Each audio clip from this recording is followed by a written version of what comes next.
Hello students, आज हम करने जा रहे हैं pair of tangents from external point to a circle, मतलब पेयर ऑफ टेंजेंट्स की कंबाइंड इक्वेशन। बेसिकली हमने पेयर ऑफ स्ट्रेट लाइन नहीं पढ़ा है, तो पेयर ऑफ स्ट्रेट लाइन को थोड़ा सा मैं आपको एक्सप्लेन करूंगा। जब हम दो लाइन की इक्वेशन को मल्टीप्लाई करके एक साथ एक इक्वेशन लिखेंगे तो these equations is called pair of straight line. तो बेसिकली दो लाइन के अंदर आपको पता है एक्स और वाई की टर्म्स होंगी। जब दोनों को मल्टीप्लाई करेंगे तो उसमें एक्स स्क्वायर भी आएगा, वाई स्क्वायर भी आएगा, एक्स इंटू वाई भी आएगा, तो एक्स वाई सभी आएंगे। तो वो इक्वेशन जब दो लाइनों को मल्टीप्लाई करते हैं तो उसको हम पेयर ऑफ टेंजेंट बोलते हैं। तो इक्वेशन हमें क्या करना है, सर्कल जो दे रखा है उस सर्कल के बाहर एक पॉइंट दे रखा है, उस पॉइंट से हमने दो टेंजेंट्स ड्रॉ कर सकते हैं, हम जानते हैं, और इन दोनों की कंबाइंड इक्वेशन को हमें फाइंड आउट करना है। इसी को हम पेयर ऑफ टेंजेंट बोलते हैं। ये हमें यहाँ पे निकालना है। अगर हम इस पी पॉइंट की बात करते हैं, दैट इज़ x1, y1 है, और अगर हम यहाँ से इस तरीके से एक लाइन ये ड्रॉ करते हैं स्टूडेंट्स, इस तरीके से ये लाइन ड्रॉ करते हैं, तो आपको पता है कि कॉर्ड ऑफ कॉन्टैक्ट है।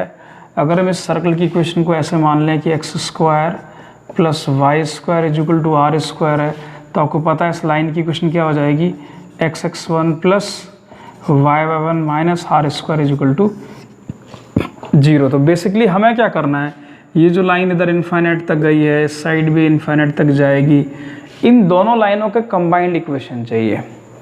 तो हमें कंबाइंड इक्वेशन के लिए हमने क्या करना पड़ेगा, एक वेरिएबल q लेना पड़ेगा। इसको हम मान लेते हैं h, k, क्योंकि जब भी हम किसी पैरामीटर की बात करेंगे जो हमें लोकस की बात करेगा, हमें ये h, k यहाँ भी हो सकता है, यहाँ भी हो सकता है, यहाँ भी हो सकता है, यहाँ भी हो सकता है, कहीं भी हो सकता है। तो यहाँ से हम एक परपेंडिकुलर ड्रॉ कर रहे हैं इसके प्रूफ करने के लिए। ये हम मान लेते हैं कि ये PM दे रखा है, और ये हम मान लेते हैं कि ये क्या दे रखा है, वो QN दे रखा है स्टूडेंट्स। तो हमें लोकस Q का चाहिए। बेसिकली Q क्या है, इस वाली लाइन पे भी जाएगा, इस वाली लाइन पे भी जाएगा, वो कहीं पे भी हो सकता है। तो हम कोऑर्डिनेट ज्योमेट्री को पिछले साल की जो सिमिलर ट्राइंगल है उससे जोड़ लेते हैं। तो आपको दिख रहा है यहाँ पे, अगर इसकी बात करूँ मैं, ये अगर R पॉइंट दे रखा है तो PMR एंड QNR दोनों सिमिलर ट्राइंगल्स हैं। यानी कि अगर हम बात करें triangle PMR similar to triangle QNR students, क्यों है आपको बहुत अच्छे ढंग से क्लियरली समझ में आ जाएगा, क्योंकि जो ये वाला एंगल और ये वाला एंगल कॉरस्पॉन्डिंग एंगल होंगे, और ये एंगल दोनों 90 होंगे, तो एंगल सिमिलरिटी से दोनों ट्राइंगल सिमिलर होंगे। तो आपको पता है कि कॉरस्पॉन्डिंग पार्ट्स आपके क्या हो जाएंगे, that is PM divide by QN, this is equals to MR divided by NR, this is equals to PR divided by QR students. तो स्टूडेंट हमें जो चीज़ हम आसानी से निकाल सकते हैं उन्हीं चीज़ों के बारे में बात करेंगे। तो हमने दो चीज़ें सीख ली है कि किसी भी बाहर के पॉइंट से सर्कल के ऊपर हम टेंजेंट की लेंथ निकाल सकते हैं। तो इस वाले पॉइंट से हम QR बड़े आराम से डिटरमाइन कर सकते हैं, तो हमें ये वाला पार्ट चाहिए। हम PR को भी डिटरमाइन कर सकते हैं लेंथ ऑफ टेंजेंट के फॉर्मूले से। सिमिलरली हमको जो PM है और QN है, ये दोनों डिस्टेंसेस भी हम फाइंड आउट कर सकते हैं। तो हमें ये दोनों पार्ट चाहिए। तो इन दोनों पार्ट को पहले मैं PM निकालता हूँ। तो PM परपेंडिकुलर डिस्टेंस स्टूडेंट इस पॉइंट से इस लाइन के ऊपर, दैट इज इक्वल टू कितना आएगा, x के प्लेस पे पुट करना है, that is x1 plus y1 minus r square का mod whole divided by root के अंदर, इसके अंदर जो वेरिएबल है that is x1 square plus y1 square students. Similarly अगर हम बात करें कि QN क्या आएगा, तो that QN is equal to point put करेंगे, मॉड में कितना आएगा student, that is hx1 plus ky1 minus का r square whole divide by root के अंदर x1 square plus y1 square. ये डिस्टेंसेस आ गई। हम लेंथ ऑफ टेंजेंट की बात करते हैं। अगर हम PR की बात करेंगे स्टूडेंट, तो वो आपको पता है PR क्या होगा, वो पॉइंट इसके अंदर पुट कर देंगे कर्व की इक्वेशन में, और रूट में ले लेंगे, दैट इज रूट ऑफ कितना आएगा, x1 square plus y1 square minus r square. अगर हम QR की बात करेंगे रूट के अंदर, that is h square plus k square minus का आर स्क्वायर। तो इन दोनों की बात करते हैं, तो इनका स्क्वायरिंग बोथ द साइड्स करेंगे तो कितना आएगा, that is PM square whole divide by QN square is equals to PR square whole divide by Q R square, ताकि हमारे आसानी से ये वैल्यू सिंप्लीफाइड हो जाएं। तो इन वैल्यूज़ को अगर हम उठा के यहाँ पे रखते हैं स्टूडेंट्स, तो क्या आएगा, पी एम स्क्वायर का मतलब हो गया मॉड हट जाएगा अब x1 प्लस, सॉरी यहाँ पे x1 का स्क्वायर हो जाएगा, दैट इज x1 का स्क्वायर प्लस y1 का square minus r square whole divide by इसका रूट हट जाएगा, x1 square y1 square whole divided by नीचे जो डिनोमिनेटर के अंदर है वो कितना आएगा, that is H x1 plus k y1 minus r square का whole square whole divide by x1 square plus y1 square is equals to, इनके भी स्क्वायर्स अगर हमारे यहाँ स्क्वायर हटा देंगे तो कितना आएगा, that is x1 square plus y1 square minus r square root हट जाएगा, h square plus k square minus का आर स्क्वायर, एक पावर इसकी इससे स्क्वायर आएगा तो इससे कट जाएगा, ये पोर्शन इससे कट जाएगा स्टूडेंट, वो क्रॉस मल्टीप्लाई होगा और इसको हम इस साइड की तरफ मल्टीप्लाई करते हैं तो देखते हैं क्या बनता है हमारे पास में, that is x1 square plus y1 square minus r square into हम इसको क्या बोलेंगे, that is h square plus k square minus का r square and this is equals to उधर मल्टीप्लाई होगा hx1 plus k y1 minus r square का whole square student. और हम एक चीज़ जानते हैं कि जब हम किसी लोकस की बात करते हैं h और k जिसको हम स्टार्टिंग में लेट करते हैं, लास्ट में उसको h की जगह पे x और k की जगह पे y पुट करेंगे, हमारा लोकस आ गया and that locus is x square plus y square, यहाँ पे इस वाले को पहले लिख रहा हूँ माइनस का r square into that is part बाद के अंदर, ये एक नंबर है क्योंकि पॉइंट आपने पुट कर दिया है, y1 स्क्वायर माइनस का आर स्क्वायर इक्वल्स टू जो आपको दिख रहा है वो टेंजेंट की इक्वेशन इस पॉइंट पे, h की जगह पे x, k की जगह पे y पुट कर रहा हूँ, दैट इज y1 माइनस का आर स्क्वायर, तो this is called SS1 is equal to T square pair of tangent. तो मेरे को मालूम है कि थोड़ा सा ये आप लोगों के लिए भी मुश्किल होगा क्योंकि मेरे को पेयर ऑफ स्ट्रेट लाइन समझाऊंगा तब मैं थोड़ा सा और होगा, बट ये पार्ट मैंने आपको एक्सप्लेन कर दिया है कि हम SS1 is equal to T square से जो मल्टीप्लाई करने पे इन दोनों कंबाइंड टेंजेंट की इक्वेशन हमें मिल रही है। इसी में एक फॉर्मूला और यूज़ करना है student, that is angle between these two lines. तो स्टूडेंट इसके लिए जो फॉर्मूला होता है वो फॉर्मूला होता है दैट इज टेन थीटा जो है two root h square minus a b whole divided by a plus b. इसको भी हम आगे आके डिस्कस करेंगे, अभी इसकी बहुत ज़्यादा कोई रिक्वायरमेंट यहाँ पर नहीं है। एच ए बी क्या है वो मैं आपको आगे थोड़ा सा डिस्कस करूँगा। नेक्स्ट जो कंसेप्ट है स्टूडेंट वो है डायरेक्टर सर्कल।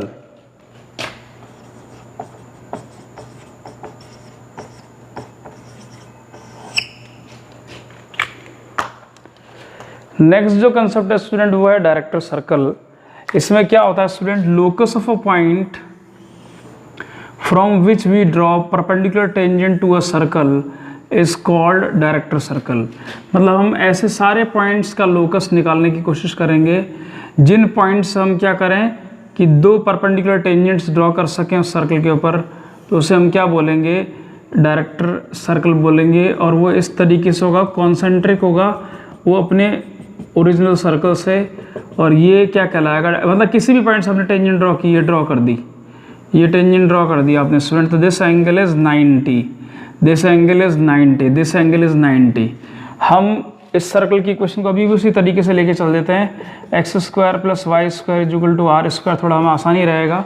और इसके ऊपर टेंजेंट की इक्वेशन, हमें लोकस किसका निकालना है स्टूडेंट, इन पॉइंटों का निकालना है। इस पॉइंट को एच कोमा के मान लेते हैं और इसके ऊपर टेंजेंट की कंडीशन आप लोगों को पता है, हम क्या लिख सकते हैं, y is equal to m x plus r root में 1 plus m square.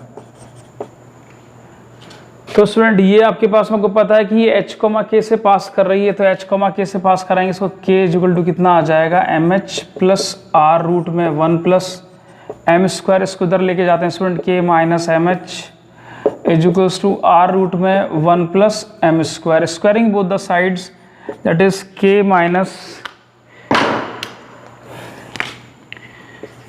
M h का whole square is equal to r square 1 plus m square. Students इसको सॉल्व करते हैं, कितना आ रहा है, that is k square m square h square minus 2k h m is equal to r square plus r square m square. M square को उधर लेके आते हैं, that is h square minus r square minus 2khm और plus का k square minus का r square is equal to 0। अगर हम यहाँ बात करते हैं तो आपको पता है कि इस पॉइंट से m की 2 स्लोप वाली क्वाड्रेटिक इक्वेशन मिल गई है और ये भी पॉइंट क्लियर है कि दोनों टेंजेंट की इक्वेशन के स्लोप को डिनोट करेगा, जो ये है और ये है, या किसी भी पॉइंट से टेंजेंट के स्लोप को डिनोट करेगा। एक बात और क्लियर है कि वो उस पॉइंट से जो टेंजेंट है एक दूसरे के परपेंडिकुलर हैं तो उनके स्लोप का प्रोडक्ट, मतलब अगर हम बात करें m1 m2 जो हमारे पास में दैट इज इक्वल्स टू -1, ये हमको क्या दिया हुआ है, गिवन है। यहीं से हम उसका लोकस निकालेंगे जो उस सर्कल का डायरेक्टर सर्कल है स्टूडेंट्स। तो यहाँ अगर हम बात करते हैं तो सम ऑफ द रूट आपको पता है माइनस का b/a होता है। m में ये क्वाड्रेटिक इक्वेशन है। अगर हम m1 m2 की बात करेंगे यहाँ पे तो प्रोडक्ट ऑफ द रूट की अगर हम बात करेंगे दैट इज c/a। c कितना है student, that is k square minus का आर स्क्वायर और m स्क्वायर का question that is h square minus का r square. m1 m2 is equals to -1 cross multiply करेंगे स्टूडेंट कितना आएगा, माइनस का एच स्क्वायर प्लस का r square is equals to k square minus का r square.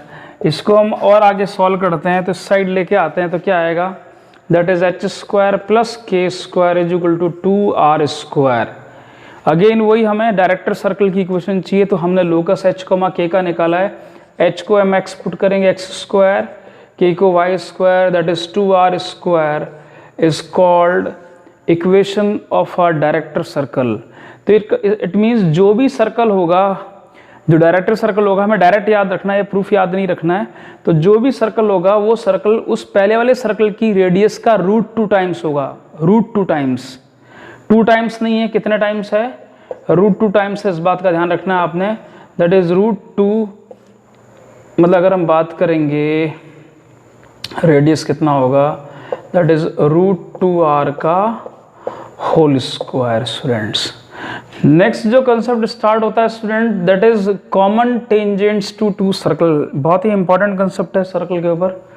अगर हम इसमें 2 सर्कल्स की बात कर रहे हैं, उन 2 सर्कल्स के ऊपर कितनी कॉमन टेंजेंट्स हो सकती हैं, तो हमारे लिए जो इम्पोर्टेंट पार्ट है उन दोनों सर्कल की पोजीशंस बहुत इंपॉर्टेंट है कि वो सर्कल किस पोजीशन पर हैं। ठीक है, अगर 2 सर्कल, एक सर्कल दूसरे सर्कल के अंदर ही इन्वॉल्व होगा तो एक भी कॉमन टेंजेंट हम नहीं ड्रॉ कर सकते हैं। तो उन 2 सर्कल में कब कितनी टेंजेंट मैक्सिमम हो सकती है, कब मिनिमम हो सकती है, वो सारे केसेस हम लोगों को डिस्कस करने हैं स्टूडेंट्स। तो यहाँ पे मैं पहला केस जो आपको बता रहा हूँ दैट फर्स्ट केस कि 2 सर्कल एक दूसरे को एक्सटर्नली की बात कर रहे हैं, मतलब इंटरसेक्ट ना करें, एक्सटर्नली हों इस तरीके से एक दूसरे के। तो यहाँ पे स्टूडेंट अगर हम बात करेंगे तो यहाँ पे 4 कॉमन टेंजेंट आएंगी। 4 कॉमन टेंजेंट कैसे आएंगी वो मैं आपको समझा देता हूँ। एक टेंजेंट इस तरीके से स्टूडेंट आएगी, एक टेंजेंट इस तरीके से स्टूडेंट आएगी, एक टेंजेंट स्टूडेंट इस तरीके से आएगी और एक टेंजेंट स्टूडेंट इस तरीके से आएगी। ये आगे जाके डेफिनेटली मीट करेगी स्टूडेंट्स। तो यहाँ पे अब हमें जो चीज़ डिस्कस कर रही है वो बहुत इम्पॉर्टेंट क्या है कि हम इसके दोनों के सेंटर की बात करते हैं। एक C1 है और दूसरे का मान लेते हैं कि C2 है। मैं जानबूझ के कुछ इस तरीके के केसेस रखूँगा। आपको ये बता देता हूँ कि ये दोनों जो टेंजेंट्स है ट्रांसवर्स कॉमन टेंजेंट है, कॉमन टेंजेंट, और इन दोनों की अगर हम बात करेंगे तो ये डायरेक्ट कॉमन टेंजेंट है।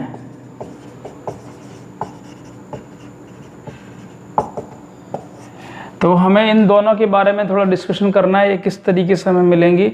तो वापस अगेन हम 10th के सिमिलर ट्रायंगल की प्रॉपर्टीज के थ्रू जाएंगे।